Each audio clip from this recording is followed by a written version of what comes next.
Me tengo que Hola. concentrar. Bueno, buenas noches. Entonces vamos a tener hoy la segunda parte de la conferencia del Padre Gabriel sobre los últimos tiempos. Así que bueno, para los que no estuvieron la vez pasada va a ser un pequeño resumen y luego va a continuar con la conferencia, con la parte de hoy. Así que bueno, muchas gracias Padre por estar de nuevo con nosotros. No, por favor, gracias a ustedes. Bueno, vamos a retomar lo que vimos la vez pasada. Retomo algunas ideas generales para ubicarnos y continuar. Nos faltó la vez pasada lo más jugoso de esto, ¿no? Y también lo más difícil. Vamos a ver cómo sale, cómo se puede resumir este tema que es tan complicado. Por lo pronto, vamos a resumir en una serie de preguntas y respuestas lo que vimos la vez pasada. Primera pregunta. ¿Habla el Apocalipsis del fin del mundo? Evidentemente, la respuesta es sí, habla del fin del mundo. Segunda pregunta. ¿Habla solo del fin del mundo? La respuesta otra vez es clara, no, habla también de otras cosas. Tercera pregunta. ¿De qué habla además del fin del mundo? Podemos decir de la historia de la Iglesia Universal. Y aquí viene la pregunta que requiere una respuesta un poco más detallada. ¿Bajo qué aspecto habla de esa historia de la Iglesia Universal? Y aquí caben dos respuestas coordinadas, complementarias, que es importante entenderlas para poder tener una recta interpretación del libro del Apocalipsis. Primera parte de la respuesta. El Apocalipsis habla de la historia de la Iglesia Universal en cuanto que en los distintos momentos históricos de la Iglesia despunta con mayor nitidez lo que se dará al fin de la historia. Es decir, si el Apocalipsis habla de la historia de la Iglesia Universal, lo hace ante todo en cuanto que nos muestra la esencia de la historia de la Iglesia. Esa esencia que está presente en todos sus momentos, que descuella de manera definitiva al final de los tiempos, pero que despunta aquí y allá en distintos momentos históricos con distintos grados de explicitación. Lo que aparece o lo que sustenta, lo que se desarrolla a lo largo de toda la historia y que despunta parcialmente aquí o allá, se hará pleno y definitivo al final de los tiempos. Está aquí, en este modo de entender la historia y de lo que habla el Apocalipsis, el juego de lo que se llama en el modo de la profecía, el juego entre el tipo y el antitipo. ¿Qué quiere decir esto? La profecía se refiere a un acontecimiento particular. La realización inmediata de ese acontecimiento es lo que se llama tipo. Pero las profecías contienen más que lo que el tipo puede realizar. De tal manera que aunque se realice la profecía en el tipo, queda abierta la profecía a nuevas realizaciones y esas nuevas realizaciones reciben el nombre de antitipo. Es decir, que así como está profetizado en el Apocalipsis el fin de los tiempos, los modos en que se va realizando van alcanzando siempre una mayor plenitud y definición y va pasando de una realización primera a realizaciones más plenas en el juego del tipo y del antitipo. Por eso decimos que si el Apocalipsis profetiza algo sobre la historia de la Iglesia Universal, lo hace en cuanto nos revela la esencia de la historia. Eso que nos muestra el fin de los tiempos, que nos permite interpretar lo que sucede a lo largo de la historia. Aquí el punto importante es que el fin de los tiempos se revela como una clave para interpretar la historia. Voy a volver sobre este punto en un momento. Esto ya lo vimos la vez pasada, estoy haciendo solamente un resumen.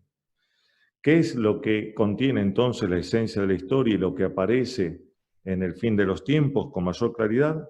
La victoria de Cristo sobre el pecado. Victoria plena, definitiva, sobre el pecado y sobre su instigador, que es el demonio. A esta respuesta le falta un complemento, que vamos a alcanzar si planteamos esta objeción.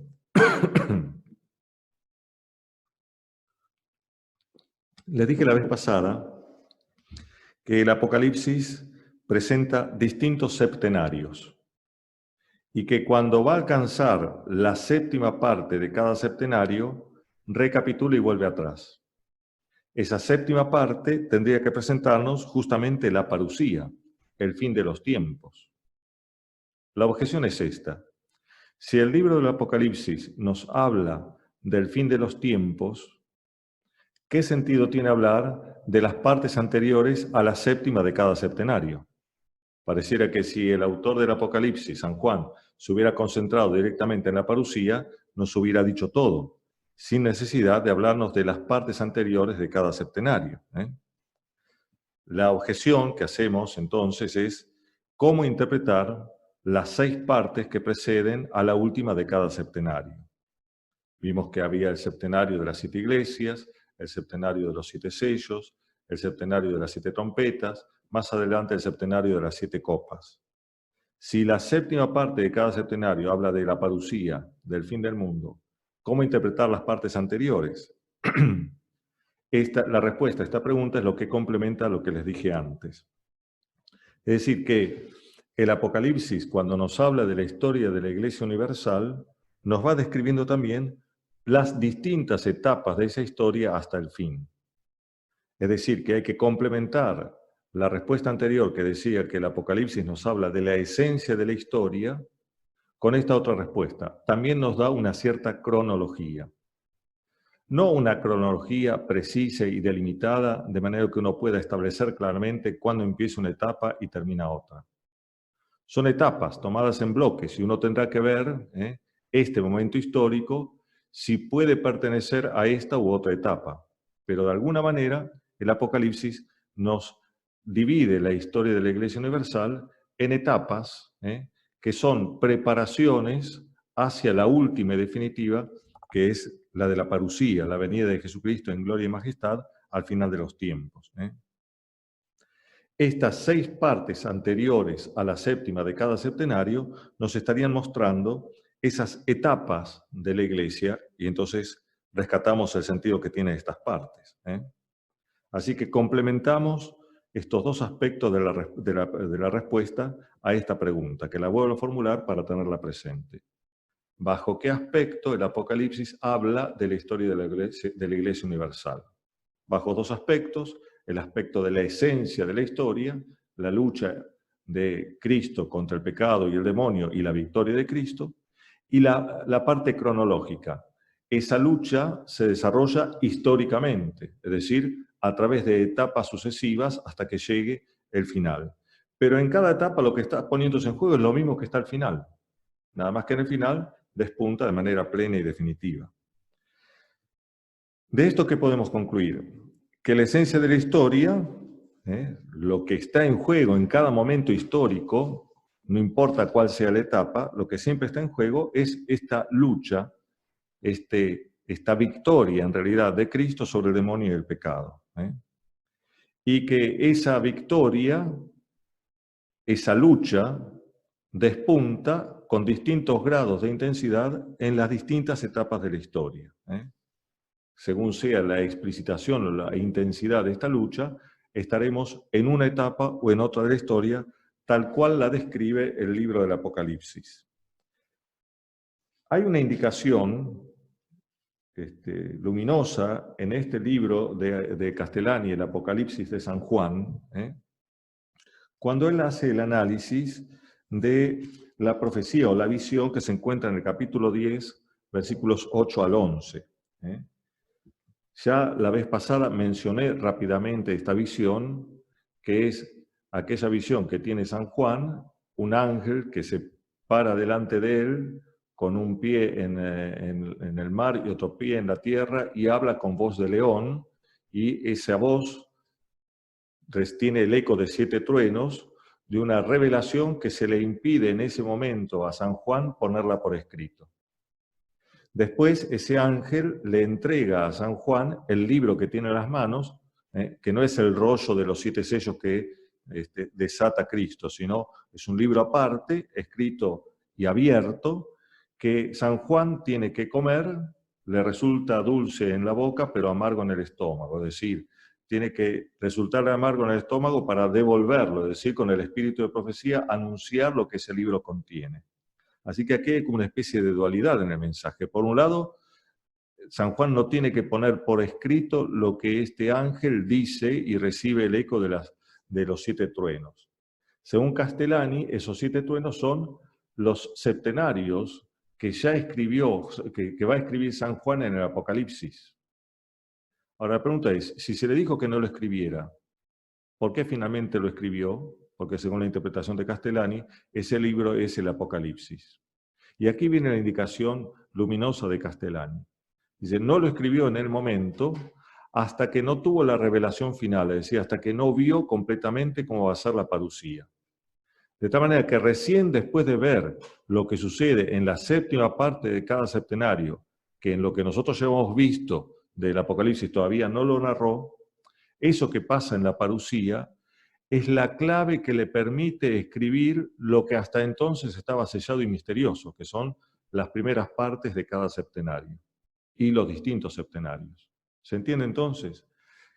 La indicación que da Castellani es interesante porque nos hace comprender que San Juan escribió el Apocalipsis y nos ha dado una clave de interpretación de todo lo que allí se desarrolla, que es justamente lo que sucede al final de los tiempos, la parucía. Esa es la clave de interpretación de todo. Y no se puede entender lo que viene antes de la parucía, sino a la luz de lo que va a acontecer. Y eso nosotros no lo podemos conocer, sino es justamente a través de esta revelación, de este libro que el ángel le entrega a San Juan, que lo deberá profetizar, pero cuando pueda profetizarlo. En el momento en el que le entrega el libro, todavía Juan no había visto el final de los tiempos en sus visiones. Por eso lo que decía el ángel, que era esta voz de 7 truenos, que eran los septenarios que ahora nosotros conocemos porque San Juan lo escribió, hasta ese momento no lo podía escribir. Así que bueno, esto es más o menos lo que habíamos adelantado la vez anterior. Desarrollé la vez anterior, más particularmente, el misterio de los 7 sellos. Eso no lo voy a retomar porque quiero avanzar ahora rápidamente sobre el otro septenario, que son las 7 trompetas, y pasar, sí, ya después definitivamente, al momento último definitivo, que será el de la parucía. Tengo que acelerar un poco en esta primera parte para que me quede tiempo para desarrollar lo otro, que es lo más jugoso y a su vez lo más difícil, lo más misterioso y lo que requiere mucha cautela en su interpretación.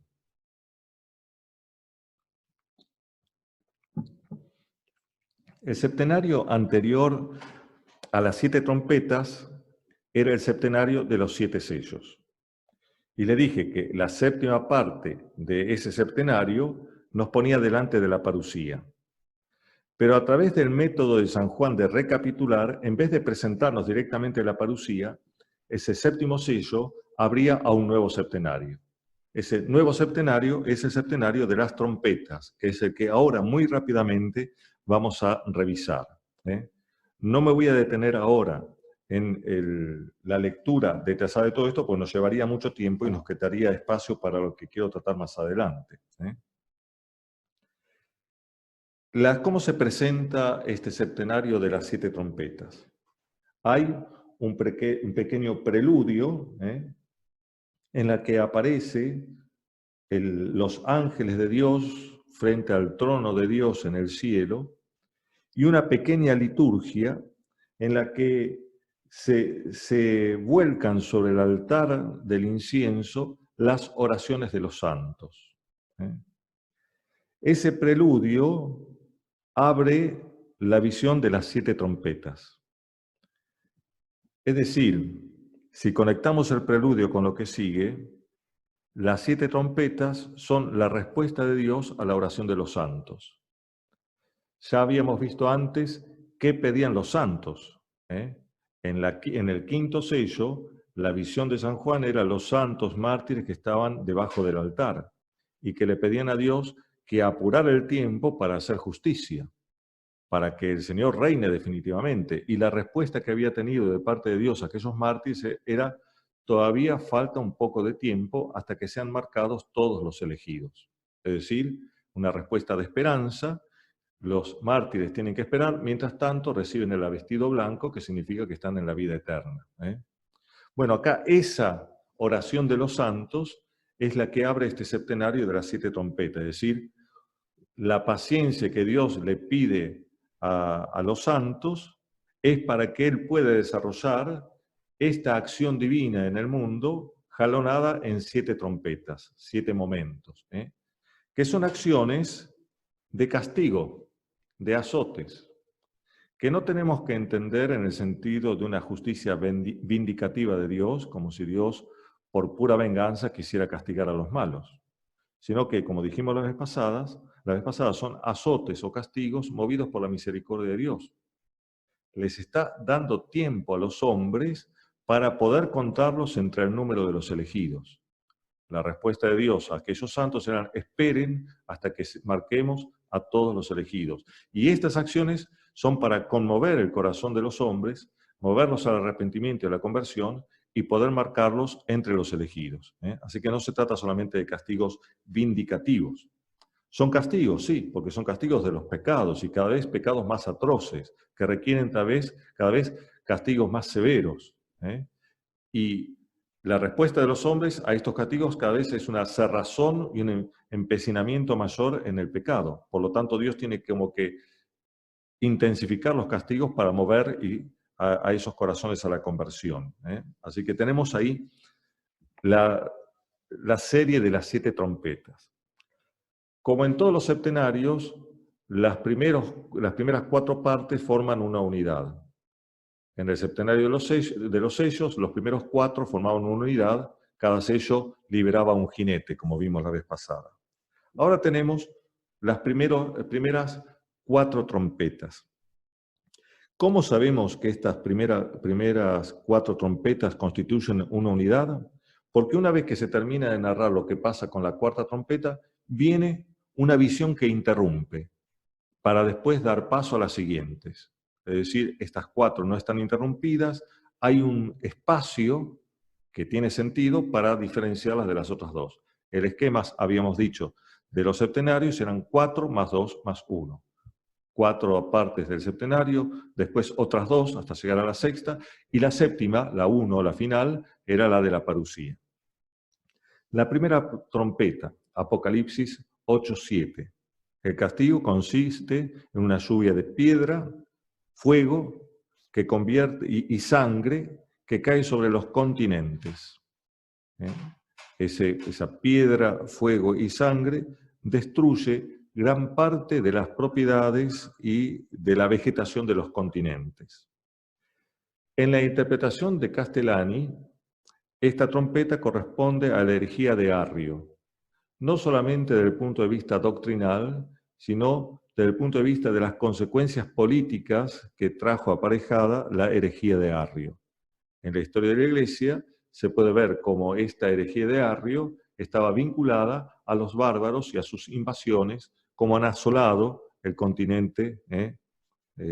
Así que considera Castellani que esta visión de la primera trompeta se corresponde a ese periodo de la historia. La segunda trompeta,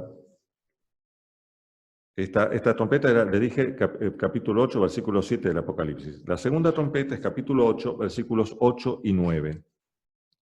Es una montaña que cae sobre las aguas del mar, echa fuego y convierte al mar en sangre. Ahora, esta calamidad recae no sobre la tierra, sino sobre el agua. Y para Castellani representa la herejía de Mahoma y del Islam. Tercera trompeta, capítulo 8, versículos 10 al 11. Un astro que cae del cielo, que recibe el nombre de ajenjo, que significa amargura, por el efecto que produce, no ya sobre las aguas del mar, sino sobre los ríos. El agua dulce, que la convierte en sangre. Y que a causa de eso mueren también muchos vivientes porque no pueden beber. Castellani vincula esta tercera trompeta al cisma de Focio y Miguel Cerulario, que divide la Iglesia en occidental y oriental con ese cisma tan tan lamentable que perdura hasta el día de hoy. La cuarta trompeta, para señalar esta primera unidad de este septenario, capítulo 8, versículo 12, tiene una expresión un tanto extraña, la voy a leer para que quede claro. Capítulo 8, versículo 12 es un solo versículo. Dice así: tocó el cuarto ángel, entonces fue herida la tercera parte del sol, la tercera parte de la luna y la tercera parte de las estrellas. Quedó en sombra la tercera parte de ellos. El día perdió una tercera parte de su claridad y lo mismo la noche. Lo que resulta extraño es que lo que queda herido en principio en el sol, la luna y las estrellas es la tercera parte de ellos. Pareciera más bien que la tercera parte indicara una porción del sol, una porción de la luna, una porción de las estrellas, medidas en términos de cantidad. Pero el efecto que produce es la oscuridad en la tercera parte del día y en la tercera parte de la noche. Quiere decir que aquí pasamos de la cantidad a la duración. Pareciera entonces que hay que entender que esta cuarta trompeta consiste en producir oscuridad en el reino de los hombres en el momento del día y en el momento de la noche, es decir, la noche mucho más oscura y el día oscuro, es decir, como una especie de una noche continuada, pero no total, porque se trata de la tercera parte. Si el día tiene 24 horas, podemos pensar que esta tercera parte de la duración del día que queda oscurecida será un periodo de 8 horas. Ahora, esto no quiere decir que esta trompeta dure exactamente 8 horas medidas con el reloj. Puede ser un equivalente de un periodo más grande, pero proporcional a lo que sería la tercera parte de un día.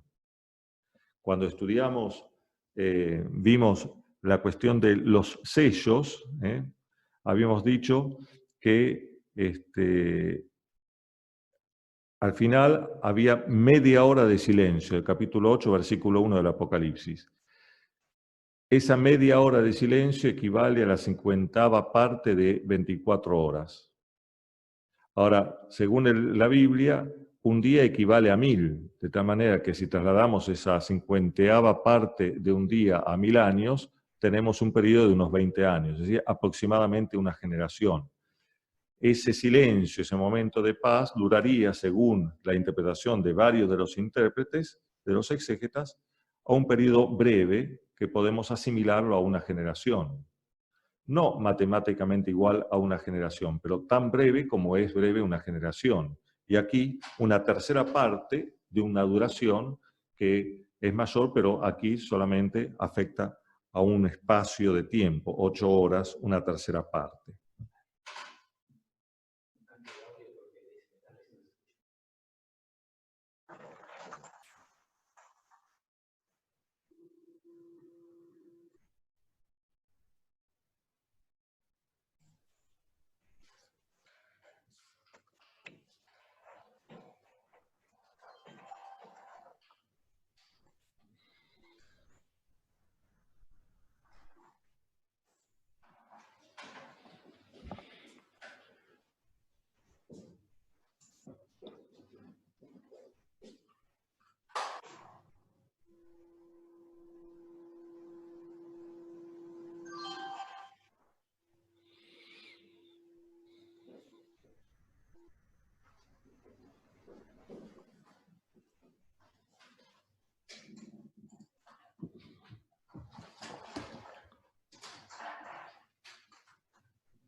Ahora sí, ¿ya estamos? Bueno, superado este inconveniente técnico, volvemos. Espero que lo anterior se haya entendido. Estamos en el final de la cuarta trompeta, que forman una unidad. Después viene una visión intermedia de un águila que vuela en el cielo y grita 3 veces ¡ay!, como para advertir a los hombres que lo que viene a continuación será peor de lo que lo precedió. Lo anterior, las 4 trompetas, son una preparación del anticristo.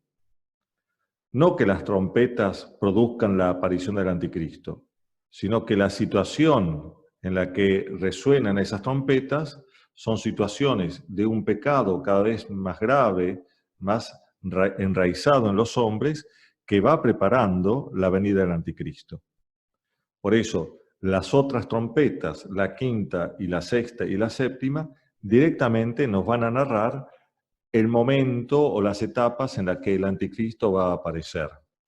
Una situación entonces de calamidad moral, podríamos decir, no solamente por el castigo físico que Dios va a hacer caer sobre los hombres en ese momento.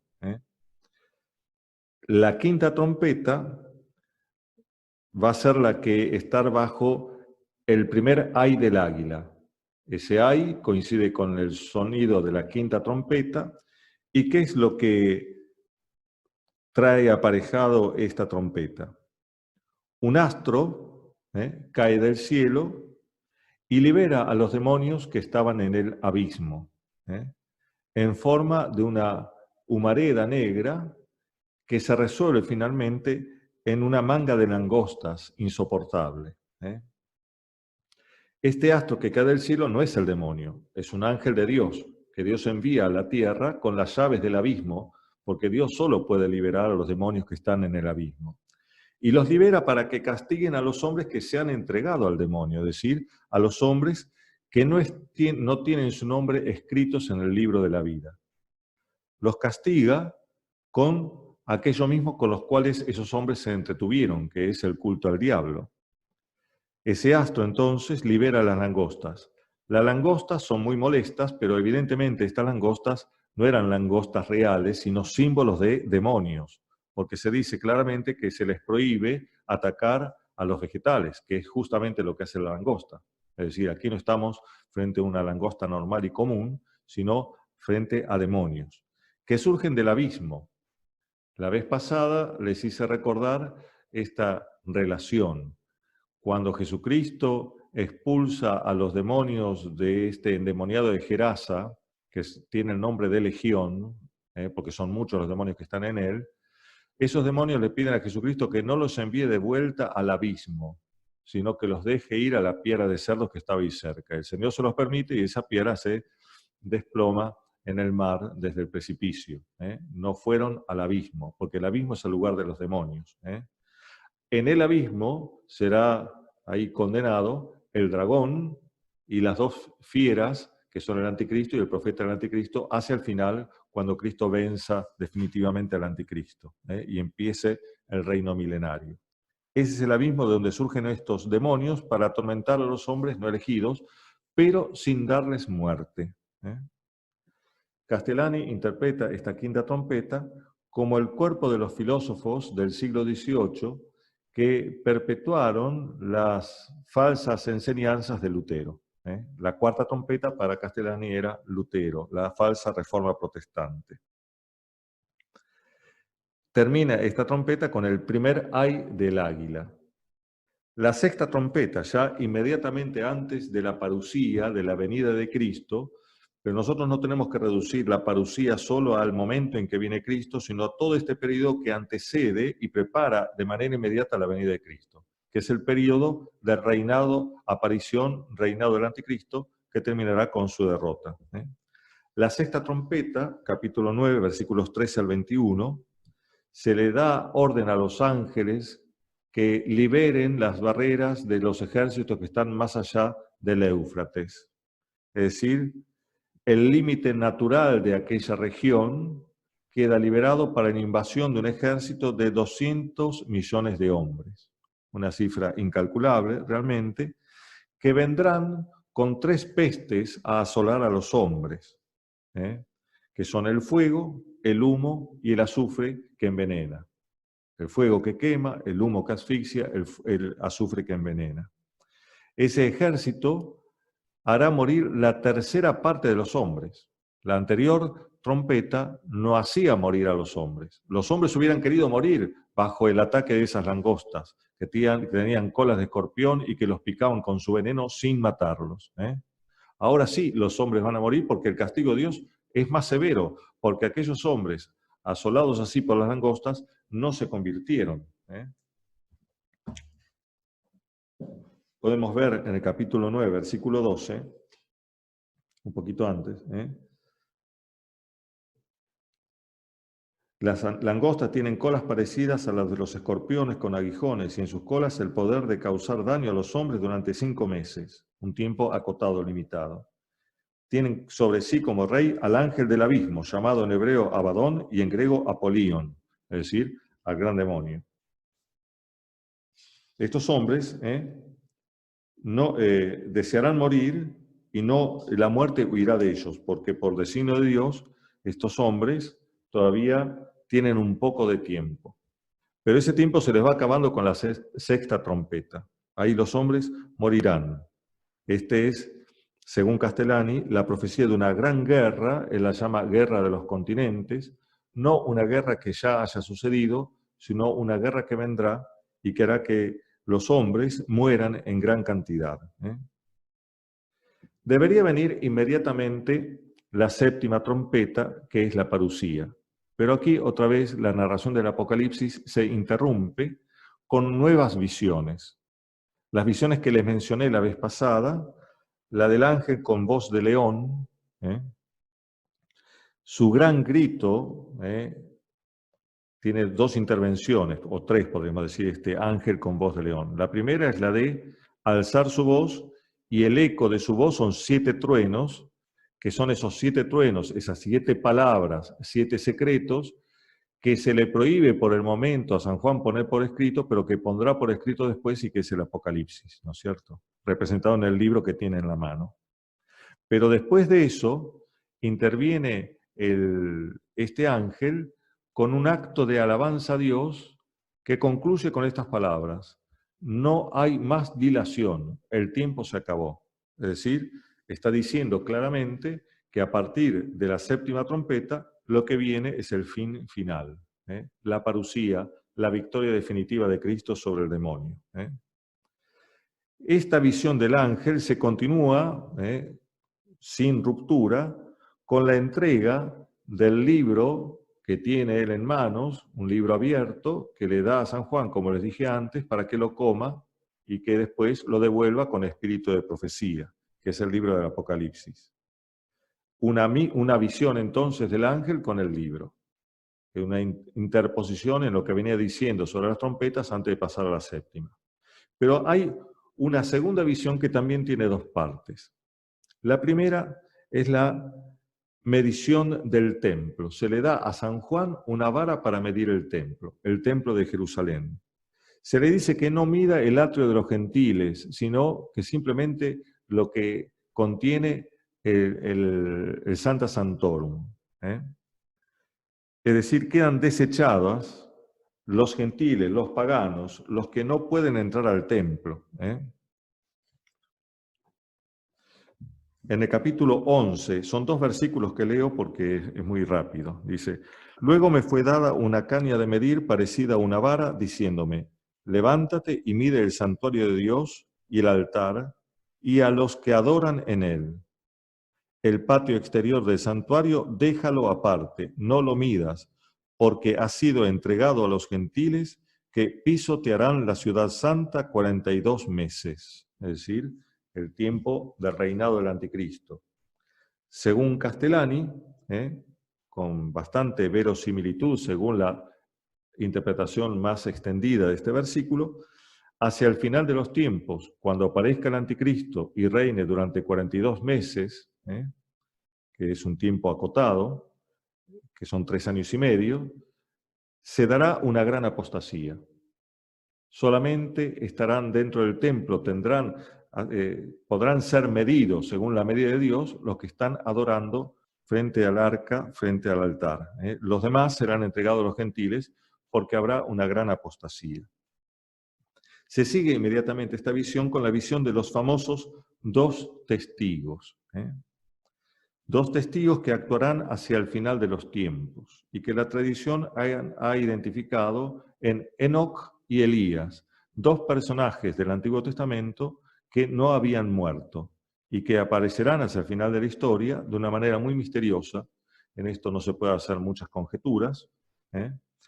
Estos 2 personajes son como el antitipo de otros 2 apóstoles que fueron el tipo y el cumplimiento más inmediato de esta profecía, que fueron los apóstoles Pedro y Pablo, que murieron en Roma, de tal manera que San Juan, haciendo alusión un poco a su historia contemporánea, está utilizando esos hechos para develarnos, en el juego del tipo y del antitipo, qué es lo que sucederá al final. Lo que San Pedro y San Pablo fueron en aquel momento serán estos 2 testigos al final de la historia. Y así como estos 2 apóstoles murieron y después vino la persecución de Nerón, habrá también al final de los tiempos, bajo la predicación de estos 2, Enoc y Elías, una persecución del anticristo. Y así como Pedro y Pablo murieron en Roma, estos 2 personajes morirán en un lugar que será el antitipo de lo que fue el tipo romano en la muerte de San Pedro y San Pablo, que será Jerusalén. Esta es la interpretación que hace Castellani. Pero ya estamos, ven, en el tiempo del anticristo, al final de la historia. Lo único que falta es que venga Cristo y venza al anticristo. Y eso sucederá en el toque de la 7ª trompeta. Por eso, cuando se suene esta última trompeta, en el cielo, ¿qué hay? El canto de victoria, el himno celeste, que ustedes pueden leer,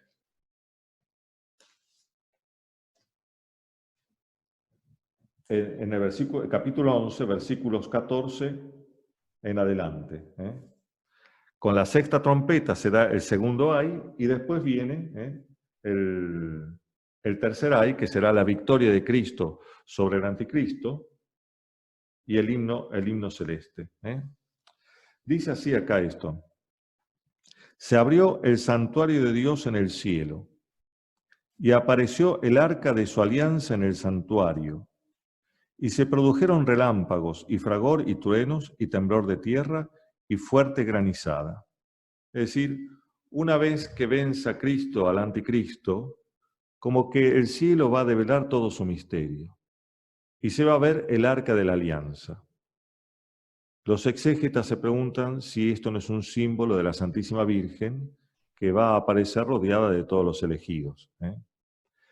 No quiere decir esto que esa aparición marque el fin de la historia, sino la victoria de Cristo sobre el anticristo. Que eso sea el fin de la historia depende de la interpretación que demos al capítulo 20 del Apocalipsis sobre el reino milenario, cosa bastante difícil. Pero lo cierto es que la victoria de Cristo lo que va a hacer es develar totalmente el misterio de Dios. Se abrirá el cielo y se verá lo que contiene.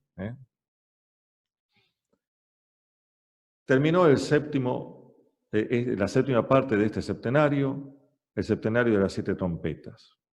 Se tiene que abrir delante de nosotros el tiempo escatológico, la victoria de Cristo cuando viene por segunda vez en gloria y majestad. Y lo que aparece ante nosotros es una serie de visiones que se ubican ya justamente en este tiempo escatológico último y definitivo, el desenlace de la historia.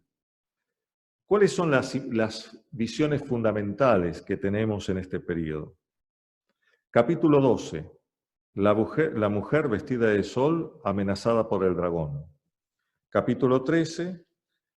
Las 2 bestias o 2 fieras, la de la tierra y la del agua, el anticristo y el profeta del anticristo. Y más adelante, la victoria de Jesucristo sobre la mujer que cabalga sobre la bestia de 7 cabezas. Voy a detenerme un poco en esto, que es lo más difícil, porque ya directamente estamos en el tiempo del anticristo, en lo que desarrolla y narra aquí San Juan. No las etapas que los preceden, sino lo que va a suceder en ese momento final, cómo se desenlaza finalmente la historia de la humanidad, con la victoria definitiva de Cristo sobre el anticristo, pero también se narra lo que el anticristo va a hacer antes de ser derrotado. Empiezo al revés, por el capítulo 13 para pasar después por el capítulo 12. No leo ahora el capítulo 13 para poder tener tiempo y leer el capítulo 12.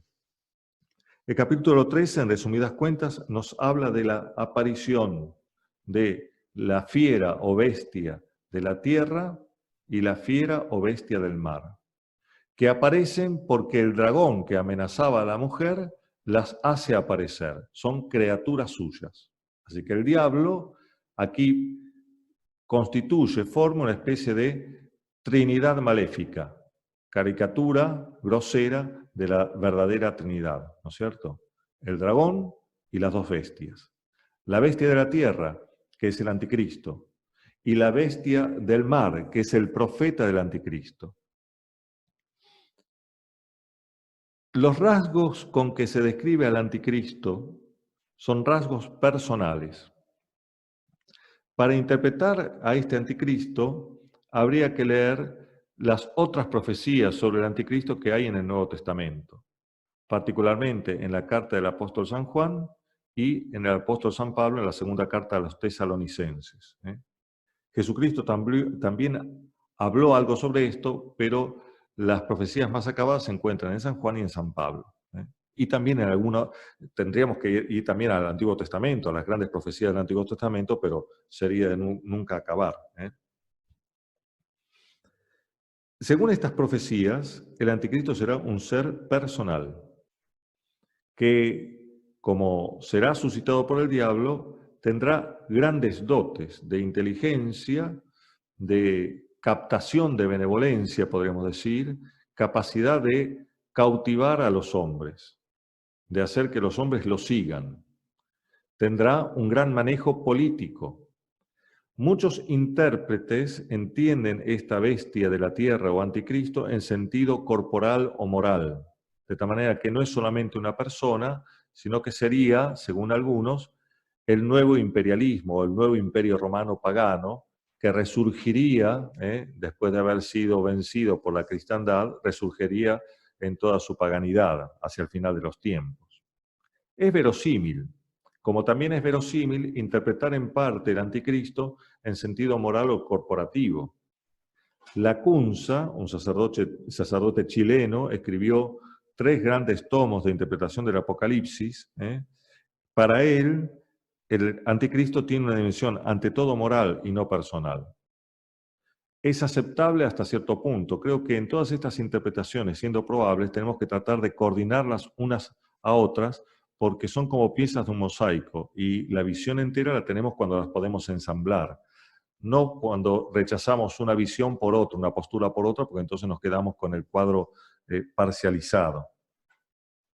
Es posible, y de hecho San Juan habla de los anticristos que ya están desde el momento en el que él escribía la carta. Es decir, hay un espíritu del anticristo que va haciendo su actividad a lo largo de la historia hasta que logra encarnarse, por decirlo de alguna manera, de manera así específica e individual, en este personaje último que llamamos propiamente anticristo. El nombre significa es lo contrario de Cristo, no simplemente el que se opone a Cristo. Es la caricatura inversa. Es lo contrario exactamente de Cristo. Si Cristo es hijo del Padre, este anticristo es una caricatura, un hijo, una creación del diablo. San Pablo lo llama ánomos, hombre sin ley, podríamos decir. Pero no es simplemente alguien que actúa de manera libertina, sin someterse a ninguna ley o regla, sino que lo que significa para el Antiguo Testamento la palabra ley es lo que contradice el anticristo. La ley o Torá en el Antiguo Testamento era la palabra y la manifestación de la voluntad de Dios. lo que los profetas vinieron a explicar después. Pero la ley, la Torá, es el fundamento de la religión de Israel, por donde comienza, podremos decir, el fundamento de la revelación de Dios. Tanto es así que cuando Cristo viene, que es la palabra definitiva del Padre a los hombres, en el primitivo judeocristianismo, antes de que se desarrollara más explícitamente la teología cristiana, uno de los nombres que se le daba a Cristo era justamente el de la ley. Él es la nueva ley de Dios, la última palabra definitiva de Dios. Decir que el anticristo es ánomos, sin ley, con esto San Pablo nos está diciendo que es exactamente lo opuesto a Jesucristo, no simplemente alguien que se maneja sin ningún tipo de regla. Bueno, este anticristo personal hará la guerra a todos los elegidos. Lo hará con astucia, con gran capacidad y con muchos recursos.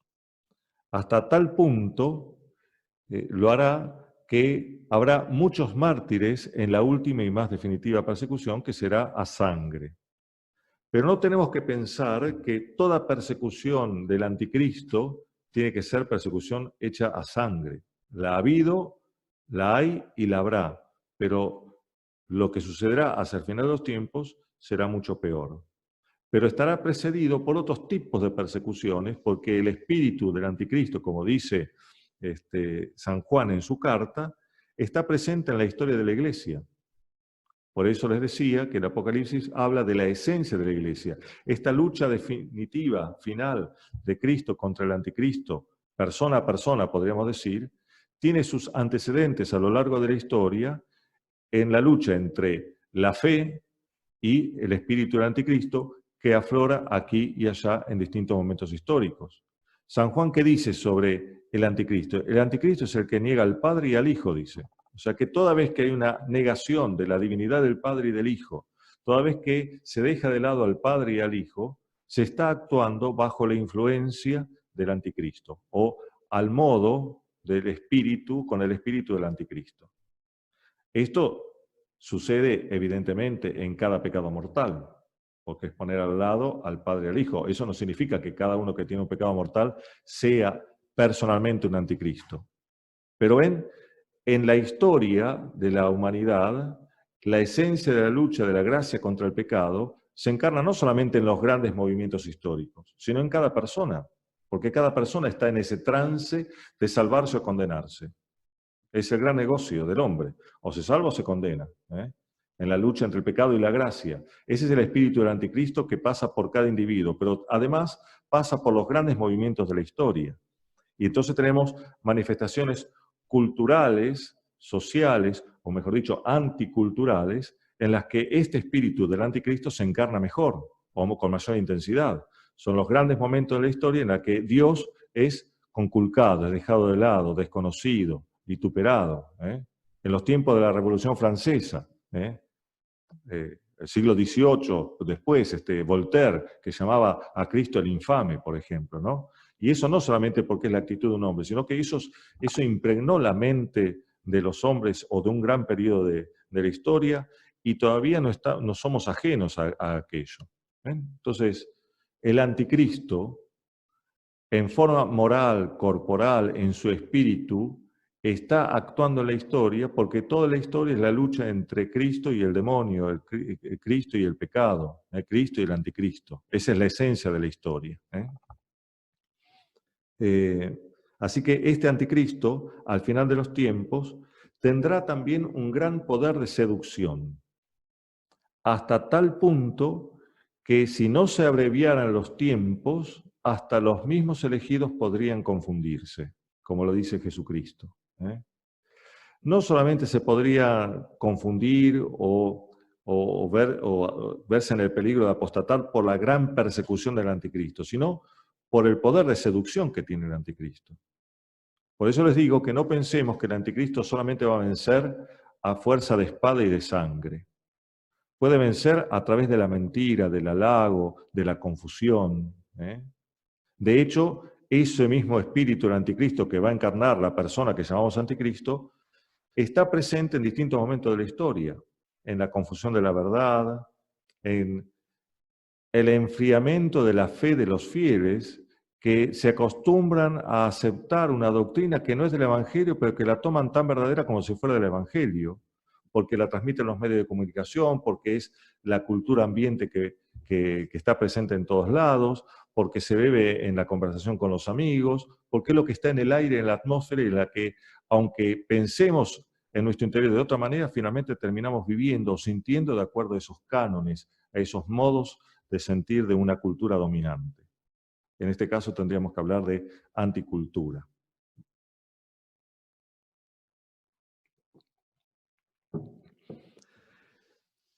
El anticristo encarnará lo que podríamos llamar el poder político, es decir, el gobierno, la conducción, el modo de cautivar a todos los hombres para llevarlos en definitiva a la adoración del mismo, para lograr la apostasía última y definitiva, que es dejar a Dios y a Cristo de lado. Vuelvo un poquito atrás, a la visión de los dos testigos, que son visiones de este momento del anticristo. Estos dos testigos van a tratar de predicar para rescatar a los hombres elegidos lo más que puedan, hasta el último de los elegidos. Pero dice el texto del Apocalipsis que los hombres odiarán la predicación de estos dos, hasta tal punto que van a festejar su muerte. No los podrán matar hasta que llegue el momento determinado, pero el anticristo le va a dar muerte. Y después van a resucitar, pero hay una situación tal del ambiente creado por el anticristo que va a provocar en la mayor parte de los hombres el rechazo de la verdad. No van a querer los hombres que se les diga dónde está la salvación, porque van a estar empecinados en su mala vida. Y a veces convencidos de que eso es lo bueno, pero van a rechazar todo aquel que se le diga que diga la verdad. Y eso es un modo de persecución que inevitablemente terminará en la sangre, pero que no empieza necesariamente en la sangre. Despunta muchas veces de esta manera un tanto solapada, hasta el punto tal que, hasta el momento en que, cuando alguien quiere decir la verdad, esté todos ya tan contaminados de la falsedad y la mentira, que termine esas personas que quieran ser testigos de la verdad martirizadas. Lo uno con este otro aspecto del anticristo. El anticristo va a perseguir y va a tener un gran sistema de policía para que nadie cante fuera de coro. Ahora, ¿quiénes van a ser las policías del anticristo? Podrá tener su ejército, sus soldados, sus policías verdaderos, pero va a tener también la cantidad de fieles que va a tener de su lado y que van a denunciar a los que no piensan igual. Porque los hombres en general no van a querer aceptar la verdad que viene de Cristo y se van a poner al servicio del anticristo. Esa es la situación que va a generar este personaje, por eso se lo identifica con el poder político. Pero no puede hacerlo todo, porque el anticristo quiere algo más que el dominio del mundo. Quiere algo más que ser el presidente del universo, del nuevo orden mundial. Quiere la apostasía de los hombres y quiere instaurar una nueva religión que lo adore a él. Por eso necesita de la otra bestia, que es el profeta del anticristo, que tendrá poderes particularísimos para engañar a la gente, incluso con milagros falsos, para llevarlos a la adoración de Cristo, del anticristo. Ese profeta entonces encarna, esa segunda bestia, encarna una cierta dimensión sacerdotal, por supuesto falsificada. Es el falso sacerdote al servicio del anticristo, que va a cautivar a los hombres para llevarlos a la nueva religión, a la religión falsa del anticristo. ¿Sí? Ese será el reinado del anticristo. Paso ahora rápidamente al capítulo 12, que lo quiero leer para tenerlo presente y poder hacia el final hacer algún tipo de lectura sobre el tiempo presente. ¿Cómo estamos de tiempo? ¿Sí? Bueno, leo el capítulo 12 del Apocalipsis. Recordemos que esto viene después de la séptima trompeta, es decir, cuando se abre el cielo y se descubre el misterio de Dios. Estamos ya en el tiempo de la parusía, el último tiempo de la historia. ¿Qué es lo que aparece? Esta visión. No porque los que estén en el último tiempo de la historia vayan a ver esto, sino que esta visión resume el sentido de ese periodo último que es la parusía. Una gran señal apareció en el cielo. Una mujer vestida de sol con la luna bajo sus pies y una corona de 12 estrellas sobre su cabeza. Está encinta y grita con los dolores del parto y con el tormento de dar a luz. Y apareció otra señal en el cielo. Un gran dragón rojo con 7 cabezas y 10 cuernos y sobre sus cabezas 7 diademas. Su cola arrastra la tercera parte de las estrellas del cielo y las precipitó sobre la tierra. El dragón se detuvo delante de la mujer que iba a dar a luz para devorar a su hijo en cuanto lo diera a luz. La mujer dio a luz un hijo varón, el que ha de regir a todas las naciones con cetro de hierro, y su hijo fue arrebatado hasta Dios y hasta su trono. Y la mujer huyó al desierto, donde tiene un lugar preparado por Dios para ser allí alimentada 1260 días. Entonces se entabló una batalla en el cielo. Miguel y sus ángeles combatieron con el dragón. También el dragón y sus ángeles combatieron, pero no prevalecieron, y no hubo ya en el cielo lugar para ellos.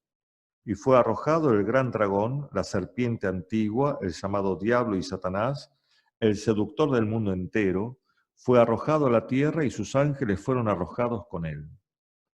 Oí entonces una fuerte voz que decía en el cielo: ahora ya ha llegado la salvación, el poder y el reinado de nuestro Dios y la potestad de su Cristo, porque ha sido arrojado el acusador de nuestros hermanos, el que los acusaba día y noche delante de nuestro Dios.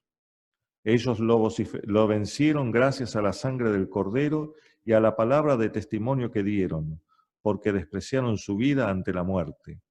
Por eso, regocíjense cielos y los que en ellos habitan. Ay de la tierra y del mar, porque el diablo ha bajado donde ustedes con gran furor, sabiendo que le queda poco tiempo. Cuando el dragón vio que había sido arrojado a la tierra, persiguió a la mujer que había dado a luz al hijo varón. Pero se le dieron a la mujer las 2 alas del águila grande para volar al desierto a su lugar, lejos del dragón, donde tiene que ser alimentado un tiempo y tiempos y medio tiempo. Entonces el dragón vomitó de sus fauces como un río de agua detrás de la mujer para arrastrarla con su corriente. Pero la tierra vino en auxilio de la mujer, abrió la tierra su boca y tragó el río vomitado de las fauces del dragón. Entonces, despechado contra la mujer, se fue a hacer la guerra al resto de sus hijos, los que guardan los mandamientos de Dios y mantienen el testimonio de Jesús. La primera gran dificultad para interpretar esta visión es saber quién es esta mujer. Si uno lee este capítulo 12 independientemente del resto del libro, podría encontrar rasgos en esta mujer que pueda referir a la Santísima Virgen. Es la madre de este hijo que es Cristo, que es arrebatado al cielo. Puede ser. Incluso la liturgia lee este texto en las fiestas de la Virgen, es decir, que es posible una aplicación de este texto al misterio de la Virgen. Pero hay otros aspectos de este texto que no cuadran totalmente con la Virgen, por ejemplo, cuando se habla de que da a luz con dolores de parto. La fe nos hace decir que la Virgen fue virgen antes, durante y después del parto, es decir, que su parto no fue doloroso. Cierto, se podrían interpretar estos dolores de parto como los dolores que la Virgen sufre en su compasión con Cristo para engendrar a los nuevos hijos de la Iglesia. Y esta interpretación es posible, de tal manera que otra vez esta mujer puede representar a la Virgen. Y los artistas de todos los tiempos así la han representado, a la Santísima Virgen Inmaculada, vestida de sol, con la serpiente bajo sus pies. Otra interpretación posible de la mujer es que sea la Iglesia, porque hay otras circunstancias que permiten identificar a la mujer con la Iglesia. Pero no es esta una interpretación exhaustiva. Existe una tercera posibilidad, que es la que asume Castellani con la mayor parte de los intérpretes, que surge cuando se coloca este capítulo 12 en el contexto de todo el libro. Todo el libro me está hablando del fin de los tiempos, y aquí particularmente de ese tiempo final que es lo que llamamos parusía, cuando el anticristo reina y Cristo lo va a vencer. En ese contexto, el hijo que nace de esta mujer no parece ser el hijo que nació de María en el portal de Belén, sino el hijo que es dado a luz, que viene con cetro de hierro, porque viene en la parusía, en el último momento. De tal manera que esta mujer no es que da a luz al hijo como la Virgen dio a luz a Jesucristo en el portal de Belén, sino que la mujer esta es ocasión de la venida de Cristo, que el diablo quiere derrotar pero no puede, porque este Cristo tiene su lugar en el cielo, desde donde va a venir para reinar y para justamente derrotar al demonio y al anticristo. Así que esta mujer, según la interpretación de la mayor parte de los exégetas, es el Israel de Dios. ¿Por qué? Porque en el Antiguo Testamento Israel muchas veces es comparada con la mujer y con la esposa de Dios. Y aquí parece también tener esta función. La mujer es el Israel de Dios. ¿Y esto qué significa en concreto? Significa lo que dice San Pablo sobre la conversión final de los judíos. No sabemos si será la conversión de todo el pueblo judío o de una parte. Tampoco sabemos si esa conversión se va a dar antes o después de la venida del anticristo, porque este detalle cronológico no está presente en este capítulo 12 y es cuestión de discusión. Pero representa a esta última porción de la iglesia que tiene que ser marcada entre los elegidos, como dice San Pablo, hasta que se convierte Israel, el resto de Israel. Porque la salvación Dios la reveló al pueblo que eligió, que es el pueblo de Israel. Por la prevaricación y apostasía de este pueblo entraron los gentiles, pero Dios, que es fiel a sus promesas, no va a dejar del todo afuera a su pueblo. De tal manera que hacia el final de los tiempos, un resto de Israel se va a salvar. Este resto de Israel sería el representado aquí con la figura de la mujer. Y es esta mujer que es defendida por San Miguel para que el demonio no pueda hacerle daño, se le dan las águilas, las alas de la gran águila, para huir al desierto. El desierto en este caso puede representar el resto de Israel desperdigado, como todos los demás cristianos, en el mundo de los paganos, en el desierto de este mundo, pero puede significar también el desierto de Moab, un lugar donde físicamente se podrían refugiar estos convertidos, este resto de Israel, porque más adelante hay en el Apocalipsis la aparición de el Arca de la Alianza, que según la profecía de Jeremías y algún texto del libro de los Macabeos, parecía indicar que está escondida en el desierto de Moab hasta que venga Cristo y venga y al final de los tiempos, en el gran día del Señor, ¿no? Entonces podría ser que a través de este refugio del resto de Israel en este desierto se llegue a descubrir dónde está el Arca de la Alianza y eso aparezca al final de los tiempos. Posibles interpretaciones. Lo jugoso de todo esto es que habrá una conversión de un resto de Israel que será perseguido por el dragón, pero no podrá hacer nada contra él, porque la tierra vendrá en auxilio para tragar el agua que vomita el dragón. ¿Qué hará entonces el dragón? Despechado contra la mujer, irá a hacer la guerra a los otros hijos, que son los cristianos, el resto de los cristianos, que están en el mundo luchando para mantenerse fieles a Jesucristo. Esa es la guerra que va a hacer el dragón con la ayuda de las dos fieras. Finalmente sabemos, nosotros tenemos la ventaja de que sabemos al final de la película, Cristo vence. Ya sabemos cómo será esto. Pero no tenemos todos los detalles.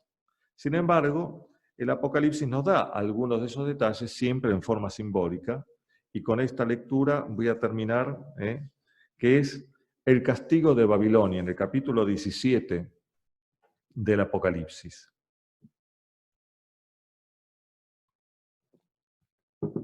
Sirve esto como para hacer después una reflexión final. Dice el capítulo 17 del Apocalipsis.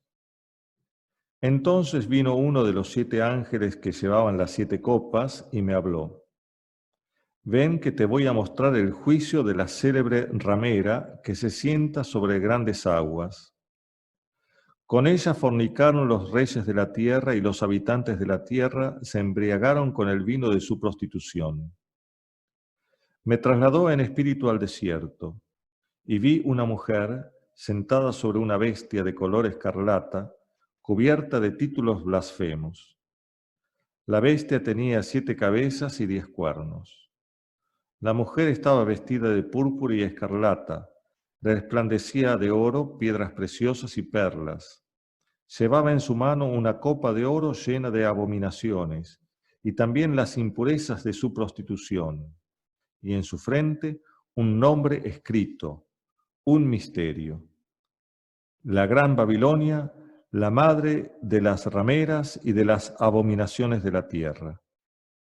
Y vi que la mujer se embriagaba con la sangre de los santos y con la sangre de los mártires de Jesús. Y me asombré grandemente al verla. Pero el ángel me dijo, ¿por qué te asombras? Voy a explicarte el misterio de la mujer y de la bestia que la lleva, la que tiene 7 cabezas y 10 cuernos. Esta visión es asombrosa, tanto que el mismo San Juan se asombró grandemente. Es como si dijera, no puedo creerlo, no puedo creer que esto sea así. O sea que él mismo lo dice, en el nombre de esta mujer hay un misterio, y la llama así la Gran Babilonia, la madre de las rameras y de las abominaciones de la tierra. ¿A quién representa esta mujer? Cierto, aparece como un nuevo personaje, pero en realidad es una nueva figura de lo que ya había aparecido antes. Les dije, a propósito de la visión de la medición del templo, que esa imagen representaría la gran apostasía del final de los tiempos. ¿Cómo pensar esa apostasía? O lo que dice el Señor, el enfriamiento de la fe de muchos. Cuando venga el Hijo del Hombre sobre la tierra, ¿encontrará fe? El enfriamiento de la caridad. Esa gran apostasía, ¿cómo pensarla? La imagen de esta mujer nos da una clave para pensar esta apostasía. Podríamos pensarla en un sentido más simple. Bueno, muchos cristianos finalmente abandonarán el redil de Jesucristo, se entregarán a los placeres del mundo y terminarán adorando a la bestia, al anticristo. Puede ser. Pero parece que es más que eso, que no se trata simplemente de la apostasía individual de muchos. Parece que, según la imagen que revela esta mujer, es algo más que eso. Esta mujer es símbolo de, podríamos llamar, una religión falsificada. La mujer es símbolo de la Iglesia, y por eso la mujer del capítulo 12 podía, bajo cierto aspecto, representar también a la Iglesia. Y de hecho lo hacía, porque ese Israel de Dios era parte de la Iglesia. La bestia va a hacer después de la guerra al resto de los hijos de la mujer, que son el resto de los cristianos. O sea que hay una mujer que es la Iglesia, y hay una mujer que es esta. Pero no son dos mujeres distintas, sino dos aspectos de una misma mujer, porque hay que leer estos dos aspectos bajo la parábola del Señor del trigo y de la cizaña. Está la Iglesia santa, está la Iglesia pecadora. Les voy a leer, como cierre de esto, unos pequeños párrafos de Castellani en este libro Apocalipsis cuando interpreta el sentido de esta mujer. Primero, aclara en qué consiste esta mujer vestida de escarlata, madre de toda prostitución, ¿no? Dice, la esposa comete adulterio.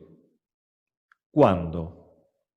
Cuando su legítimo Señor y esposo Cristo no es ya su alma y su todo. Cuando los gozos de su casa no son ya toda su vida. Cuando codicia lo transitorio del mundo en sus diversas manifestaciones. Cuando mira sus grandezas, riquezas y honores con ojos golosos. Cuando busca la alianza de un poder terreno contra otro poder terreno. Cuando los teme demasiado.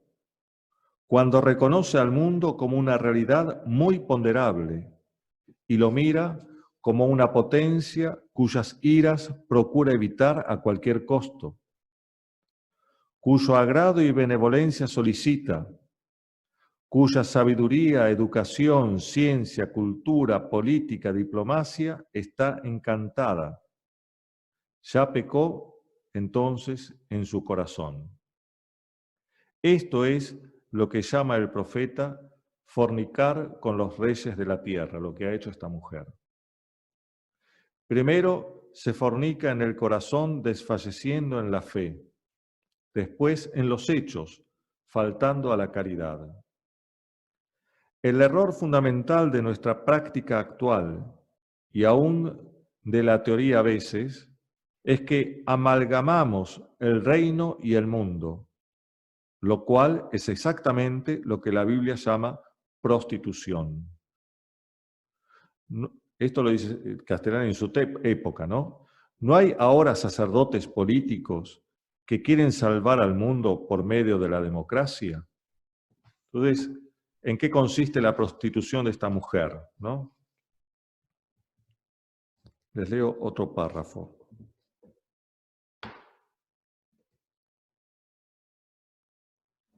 A ver. Sí. El significado concreto y escatológico de las dos mujeres es este. La mujer celestial y afligida es el Israel de Dios. Israel hecho iglesia. Y concretamente, el Israel convertido de los últimos tiempos. La mujer ramera y blasfema es la religión adulterada, ya formulada en pseudoiglesia, en el fin del siglo, prostituida a los poderes de este mundo y sentada sobre el formidable poder político anticristiano. Y por último, se dice que esta mujer es fornicaria. La fornicación en el dialecto profético es la idolatría. Esta mujer que fornica con los reyes de la tierra y que hizo beber del vino de su fornicación a los moradores de la tierra, es la cabeza y canal de una religión adulterada, idolátrica. Fornicar con los reyes de la tierra es poner la religión al servicio de la política, de la potencia secularis, que es el instrumento del anticristo, convirtiéndola, por el mismo hecho, en un Dios falso. Embriagar de esa fornicación es propagar la religión nacional. Si los pueblos de la tierra se embriagan de ese vino, es porque la mujer está primero embriagada de la sangre de los mártires. Esta mujer entonces coincide con este profeta del anticristo, que es una religión adulterada, no es una nueva religión que surge de la nada. Es el resultado de la apostasía, no solamente de los individuos, sino estructuralmente, el abandono de la estructura de la fe. Eso es lo que va a suceder al final de los tiempos.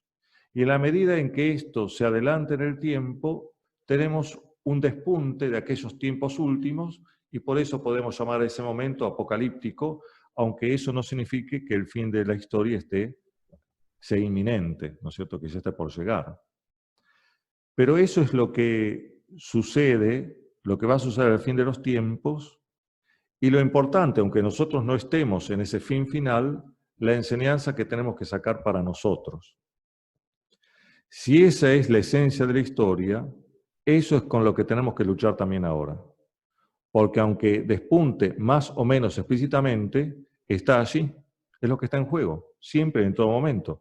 Hay situaciones de mayor tranquilidad, situaciones más convulsionadas, pero siempre está la lucha personal e individual contra las propias miserias, pero también la lucha más general, extendida, de una cultura que se resiste a recibir a Dios y que rechaza a Dios. Y el testimonio de nuestra fe va justamente en el sentido contrario. Primero, a tratar de implantar la cultura verdaderamente cristiana, porque eso genera el ámbito del reinado real de Jesucristo y de la salvación de los hombres, hasta que se marque el último de los elegidos. Pero cuando ya no sea posible más establecer la cultura cristiana, la verdadera cristiandad en el mundo, lo que nos queda es resistir, para que no contarnos nosotros entre aquellos que fueron reprobados, para ser nosotros picoteados por el aguijón de las langostas, que se dirigía a los que no estaban elegidos. Es decir, nuestro gran esfuerzo en la historia, en nuestra vida personal, en el momento en el que vivimos, siempre es estar del lado de los elegidos, bajo la verdadera bandera que es la de Cristo. Esto es lo que nos enseña el Apocalipsis. Si después puedo deducir que este tiempo es un tiempo que corresponde al cuarto sello, a la tercera copa o a la sexta trompeta, eso no es tan fácil de decir. Se puede más o menos interpretar y podemos pensar que estamos en un tiempo más cercano al fin que antes, puede ser. Pero si no es así, hay una enseñanza que siempre permanece, que es justamente la de extraer la esencia de la historia y aplicarla a mi vida y a mi contexto histórico. Estoy en este tiempo porque Dios quiso que estuviera en este tiempo, para salvarme en este tiempo, luchando contra mis propias debilidades, miserias que me podrían llevar en sentido contrario al cielo, y para ser testigo de Cristo en este mundo, para ayudar también en la obra de la salvación a salvar a otros. Bueno, espero que haya sido claro. Muchísimas gracias por la paciencia, porque fue demasiado largo la vez anterior y esta, ¿no? Quedan muchísimas cosas que no se pueden abarcar todas. El Apocalipsis, uno queda mareado después de leerlo, así que tiene que tomar un poco de respiro para volver a empezar. Bueno, muchas gracias, padre. Entonces, bueno, ahora vamos con las preguntas. Empieza a haber un montón. Vamos a ver cuáles podemos contestar. Las que sepan. A ver.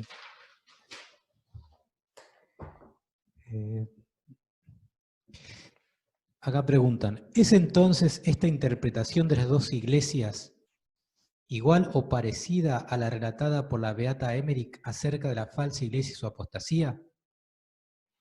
No conozco el detalle de esa visión, pero por lo que conozco así a grandes rasgos, pareciera que se refiere, sí, a esta profecía del Apocalipsis. El problema es si este es el tiempo de esa profecía, si es el tipo o el antitipo, ¿no? Eso es un problema de interpretación de este momento histórico, ¿no?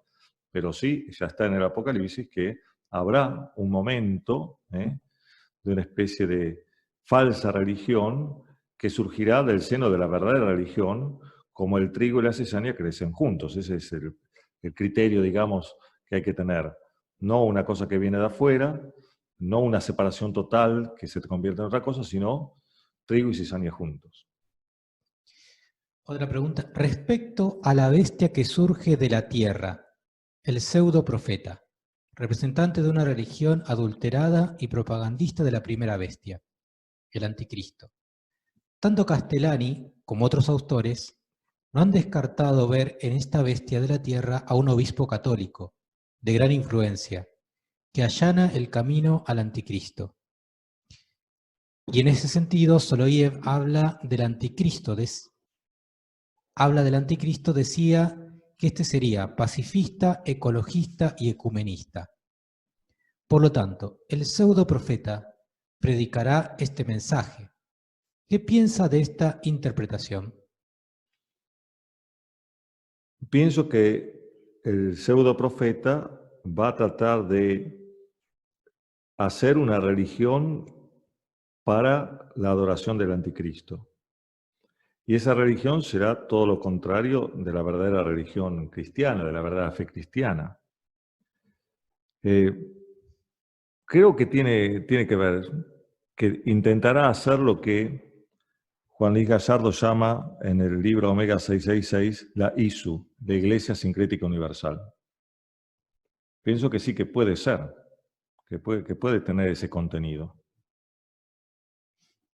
Otra pregunta, ¿cómo cree que está actuando en estos tiempos el anticristo? ¿No? Como lo dice San Juan, el anticristo está actuando desde los primeros tiempos. No sé si ese anticristo personal y último ya ha nacido o está actuando, eso lo ignoro. Pero independientemente de que haya nacido y esté actuando, el espíritu del anticristo, los anticristos en plural, como habla San Juan, están actuando desde el principio de la historia, y toda vez que despunta este sistema de pensamiento anticristiano, ¿no? Allí está el anticristo actuando. En el libro de Daniel, el capítulo 12, él habla de 1290 días, que serían 3 años y medio. ¿Se relaciona directamente con los 42 meses del Apocalipsis? Sí, el Apocalipsis habla 3 años, un tiempo, 2 tiempos y medio tiempo, habla de 42 meses, habla de 1260 días. Es la mitad de 7, es decir, no es un tiempo pleno, porque 7 significa plenitud, sino un tiempo limitado, acotado, porque todo está en manos de Dios. O sea que por mucho que el anticristo quiera hacer, sus días están contados y no serán plenos. Eso es lo que significa. Ahora, no sé eso si son 3 años y medio cronológicamente contados o simplemente este valor simbólico de un tiempo limitado. ¿Por qué la tierra significa el poder religioso y el mar el poder político? O al revés, si no recuerdo bien. Sí, no sé si se le tiene que asignar al Apocalipsis a cada elemento un valor simbólico determinado. Por ahí lo tiene, pero no sé si se lo puede interpretar siempre, porque entonces transformaríamos al libro del Apocalipsis más en profecía que lo convertiríamos más en alegoría que en profecía. Castellani eso lo repite varias veces. Si alguien, un pintor, por ejemplo, pinta un símbolo de la República Argentina, tendrá que pintar a ese símbolo de un color determinado. Pero no quiere decir que ese color determinado le adjudique un simbolismo. Si la pinta de verde, no quiere decir que el verde significa esperanza. Es porque le tenía que poner un color y que el que más le gustó es ese, ¿no es cierto? Entonces, no cada parte de un símbolo tiene un sentido. Por eso no sé si el mar y la tierra, en este caso, tienen un significado preciso. Lo importante es que uno es el anticristo y otro es el profeta del anticristo. ¿El hecho de que la masonería pase siempre desapercibida es por ser secreta o es porque juega un papel predecesor importante sobre el anticristo? Creo que juega un papel importante. Ahora, si es secreta, busca ser secreta, porque pienso que con eso actúa más fácilmente, ¿no?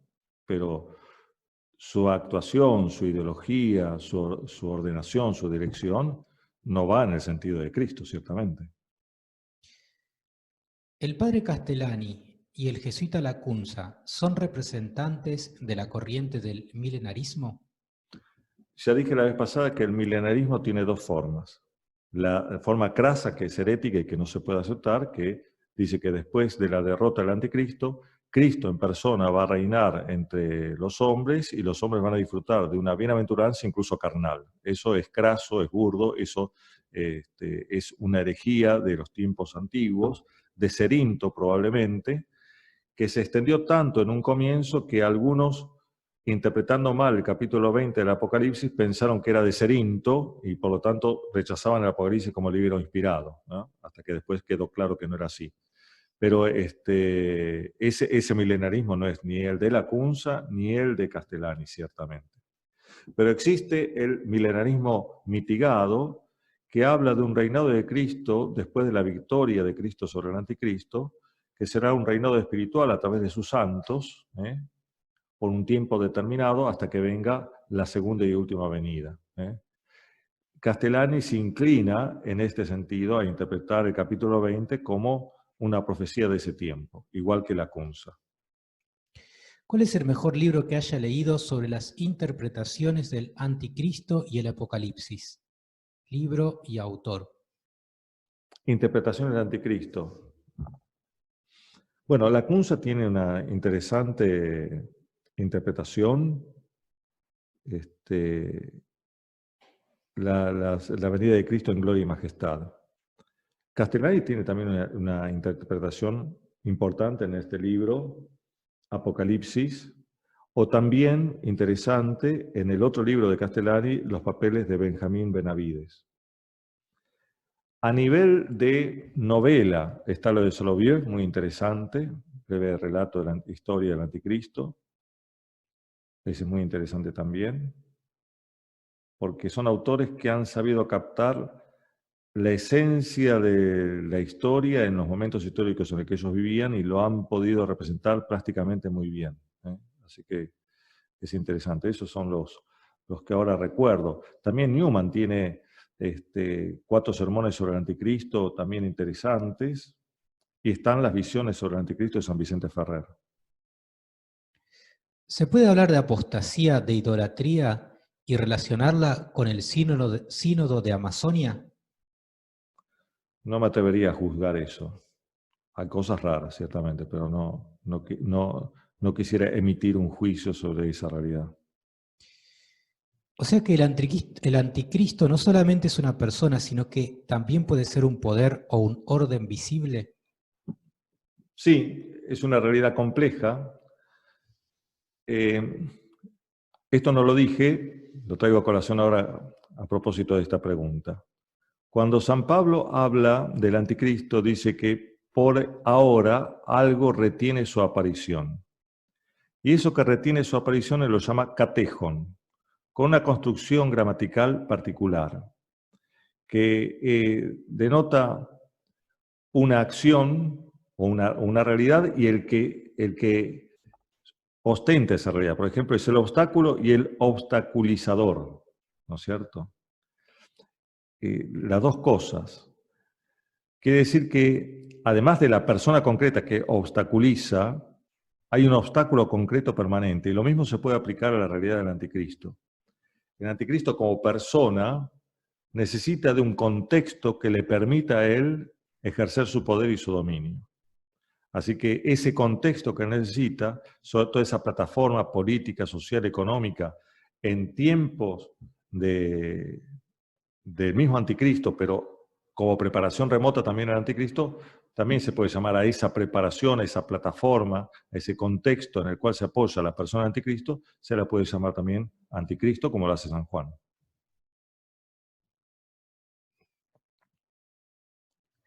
¿Cree que el catejon ya fue levantado?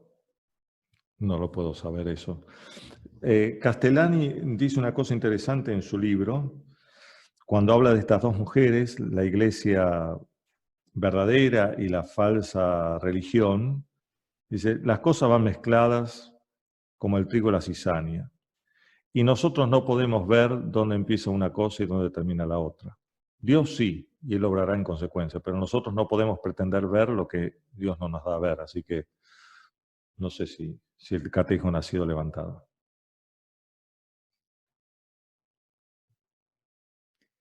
Bueno, creo que no hay más preguntas. Bueno, se acabaron gracias. acá. Muchos agradecimientos de los que estuvieron escuchando. Así que, sí, muchas gracias. Siguen los agradecimientos. Bueno, gracias. Así que bueno, bárbaro, otra vez muchas gracias, Padre Gabriel, por darnos esta conferencia. Y bueno, los invitamos a todos, el viernes tenemos conferencia, al título a confirmar. El sábado tenemos una conferencia muy interesante de un fraile, si me dan un segundo, dominico desde Santa Fe, nos va a hablar, ahí les digo, o si Luis me puede hacer el recordatorio y escribir acá. Fray Guido, ¿será? Fray Guido, acá está. Fray Guido Casillo, dominico, desde entonces, desde Santa Fe nos va a hablar de la asistencia a la misa, fuente de santificación. Así que el sábado tenemos esa conferencia. El otro sábado tenemos la reconquista de España, a cargo de Omar Velasco. Así que bueno, nos esperamos también en esas conferencias y otras más que les vamos a ir informando. Si a alguno le falta que les llegue la información, acá escribo un teléfono y pueden mandarme un mensaje ahí y después le hacemos llegar las invitaciones. Bueno, muchas gracias otra vez, Padre Gabriel. Bárbaro, excelente como siempre. Y bueno, gracias a todos y nos vemos mañana si Dios quiere.